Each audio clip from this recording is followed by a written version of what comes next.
A human janitor helped the crying alien prince tie his shoes. The emperor watched in silence. The imperial palace of Zephyria gleamed like a crystal cathedral under the twin suns, its crystalline spires reaching toward the heavens with an arrogance that spoke of millennia of unchallenged power. Within its pristine corridors, where the very air seemed to hum with authority, Marcus Chun pushed his maintenance cart with practiced efficiency.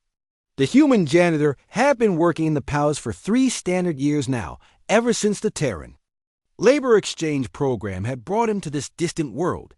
He was invisible to most, just another of the countless servants who kept the empire running. The Zephyrian nobles, with their elegant 6-limbed forms and iridescent skin that shifted colors with their emotions, barely acknowledged his existence. To them, he was simply a tool, as unremarkable as the cleaning supplies in his cart. Marcus didn't mind. The work was honest, the pay was fair, and it kept him far from the political machinations that had driven him from Earth. He found peace in the routine, polished the floors until they reflected the aurora-like patterns of Zephyrian architecture, dusty ancient artifacts that told stories of conquered worlds, and maintained the gardens where alien flowers bloomed in impossible geometries. It was during his evening rounds through the eastern wing that he heard it, a soft, hiccuping sound that seemed utterly out of place in the palace's sterile grandeur. Following the sound, Marcus discovered a small figure huddled in an alcove behind a towering statue of the first emperor. The child couldn't have been more than 7 years old in human terms, though Marcus had learned that Zephyrian aging followed different patterns.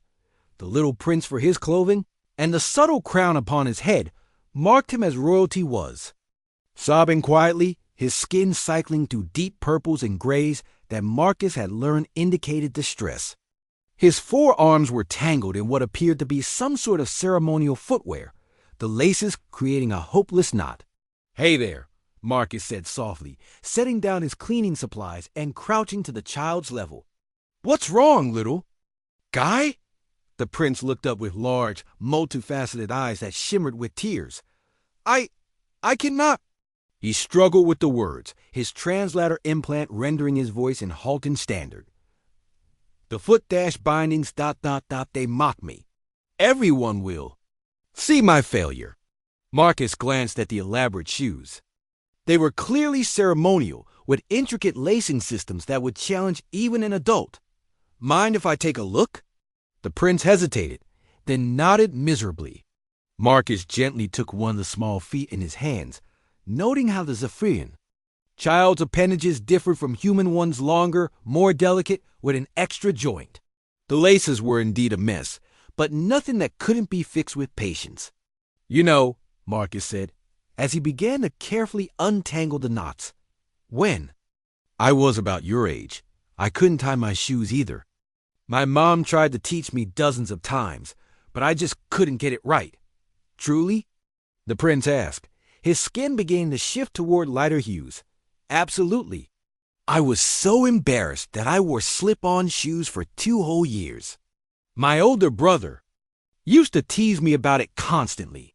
Marcus worked steadily, his fingers finding the rhythm of untangling and rethreading. "But you know what? Eventually, I learned. And once I did, I realized something important."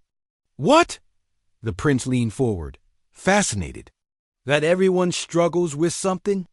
The trick isn't being perfect right away.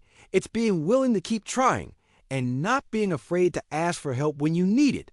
Marcus finished with the first shoe and moved to the second. "Now, let me show you a trick my grandmother taught me.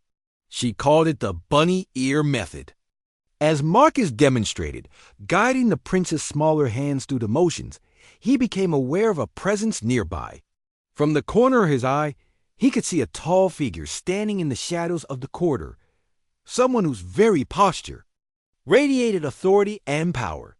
Marcus didn't look directly, didn't acknowledge the watcher, but he could feel the weight of that gaze. "See? Loop, around, and through," Marcus said, helping the prince complete his first successful bow. "Now you try the other one." The prince's face lit up with joy as he managed to tie the second shoe, his skin now radiating warm golds and soft blues. "I get it," I did it myself. You sure did, Marcus smiled, ruffling the strange, fiber-like hair on the child's head. Remember, practice makes perfect, and there's no shame in needing help while you learn. The prince threw his 4 arms around Marcus in an enthusiastic hug. Thank you, Marcus, friend. You are most kind. As the child scampered away, his shoes securely tied and his dignity restored, Marcus began to pack up his supplies. Only then did he turn toward the shadow where the figure had been standing. The corridor was empty now, but Marcus could swear he still felt that penetrating gaze. 3 days later, Marcus was summoned to the throne room, a first in his 3 years of service. He stood before the crystal throne, where Emperor Zolfek himself sat in magnificent splendor, his ancient skin cycling through deep, unreadable colors.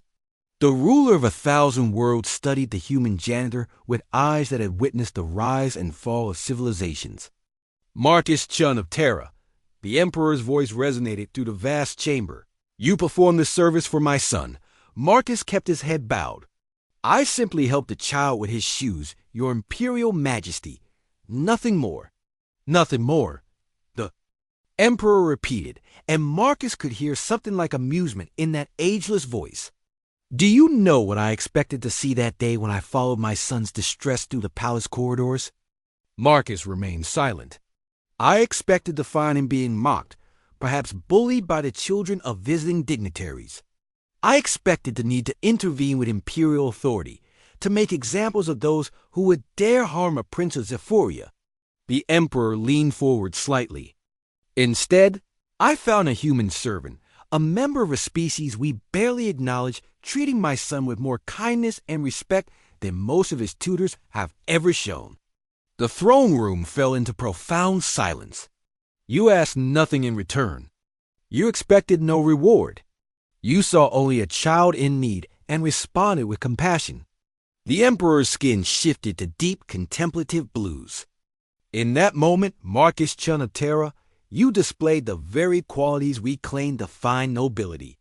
Yet you wear no crown, hold no title, command no armies. Marcus finally looked up, meeting those ancient eyes. Perhaps, the emperor continued, we have been too quick to dismiss your species.